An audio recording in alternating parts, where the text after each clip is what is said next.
Hi, nice to meet you. My name is Ines. I'm from Portugal and I lived in China for a year and I'm trying to visit every country in the world. So tell me, what was your first impression when you arrived in China?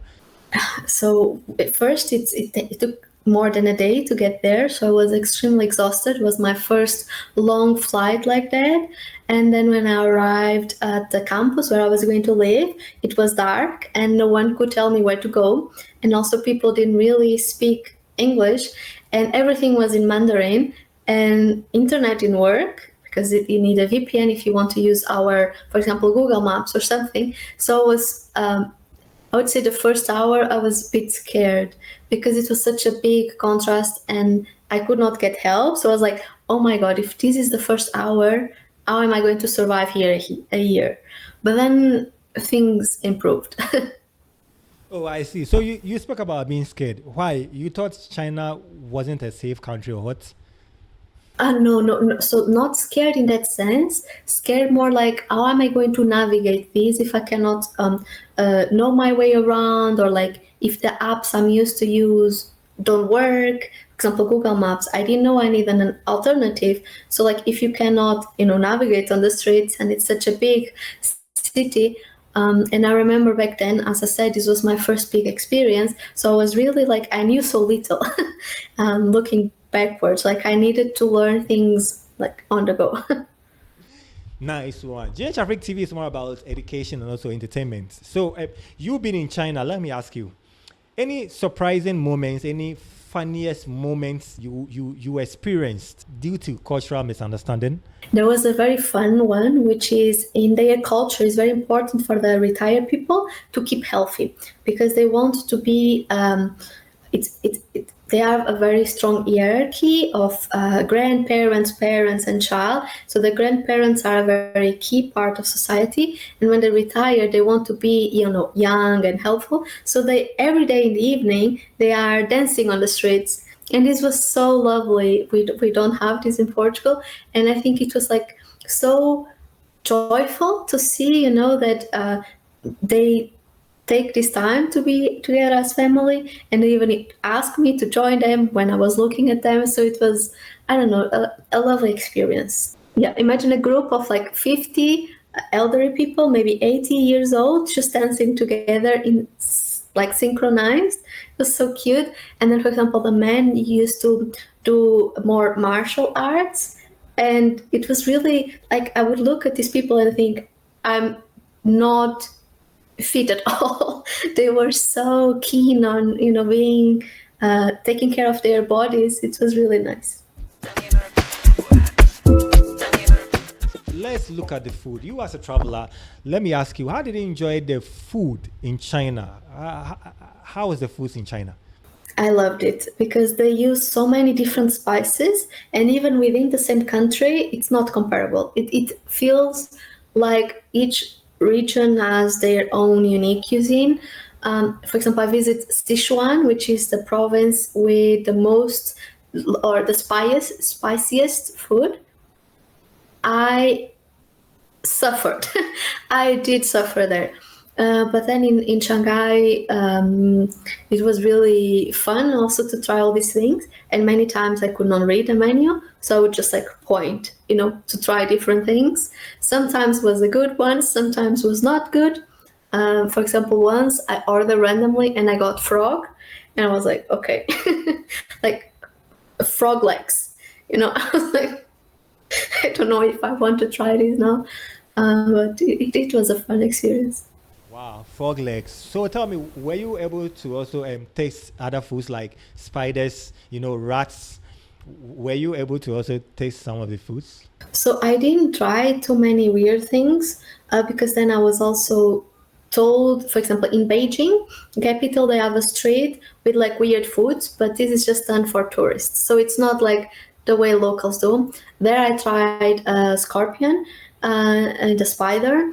So it was basically like a bit touristic, but I did. And in normal life, I didn't try weird things. I know they do eat those. I've seen, for example, it's more in the countryside than in the city.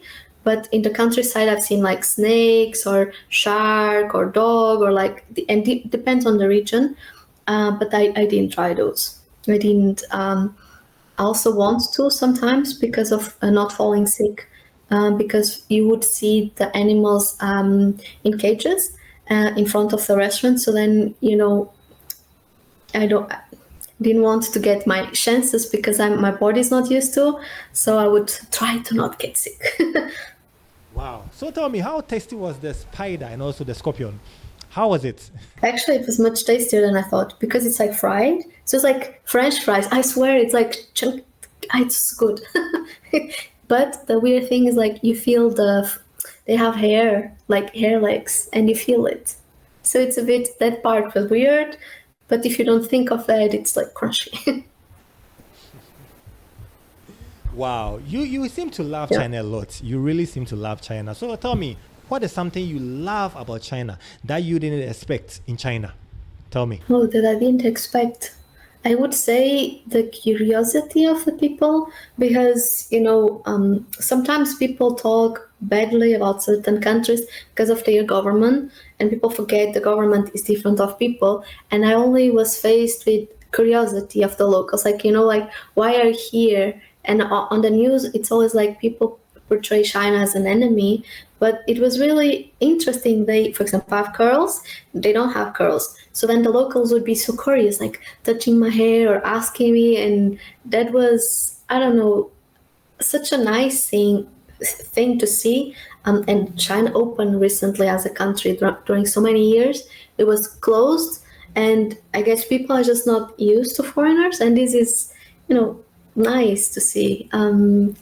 And the second part, I would say the ancient culture, because China existed for millennium, right? And then there are so many, because we don't learn about it in history, so I didn't know things, and it was really fascinating to go to these temples and all these things. Oh, okay. I see. So tell me, is there a moment you felt like an outsider in China? Is there a moment that you felt like an outsider? All the time, because it's a really I think if you don't speak the language fluently, it's very hard to integrate, because it's not everyone speaks English. And of course, then there is this barrier, and they are kind to you, but the integration, the trust, I would say, it takes time.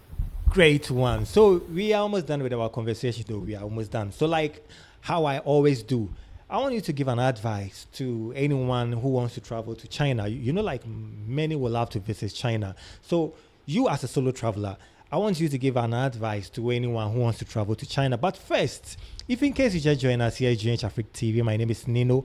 If this is your first time of watching a video on our platform, kindly subscribe to our channel and click or hit on the bell notification icon to always get an update from us whenever we upload a new video. So any advice to anyone who wants to travel to China?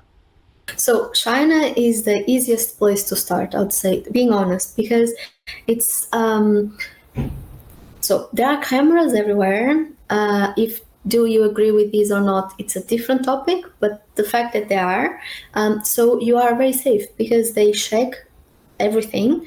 Also, for example, even when you go take a train, it's almost as if you're in an airport, like all the bags are checked. Security is very high, like you see police everywhere. I've never ever had an issue there. No one approached me weird. I was never robbed, never stolen, never feared because I was a girl, because security is very high. So all the apps, everything is checked.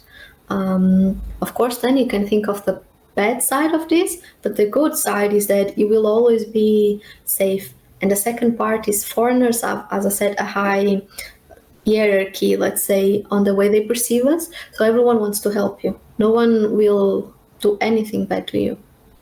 And again, like I've been out in the evening, I went partying, I went to clubs, I got taxis very early in the morning. Never once, no one approached me weird. Enis, thank you very much for having this conversation with us. Any shout outs to family and friends? You can also add up your social media handles to it. Yes, so my social media is Curious Ines, Ines, my name. And you can find me on Instagram, TikTok, YouTube, and Pinterest. And reach out if you have questions about any country, since I'm visiting all, also solo female travel, China. I would be happy to help, because I know how it feels when you are starting and you're afraid. So I want to help you stop this fear.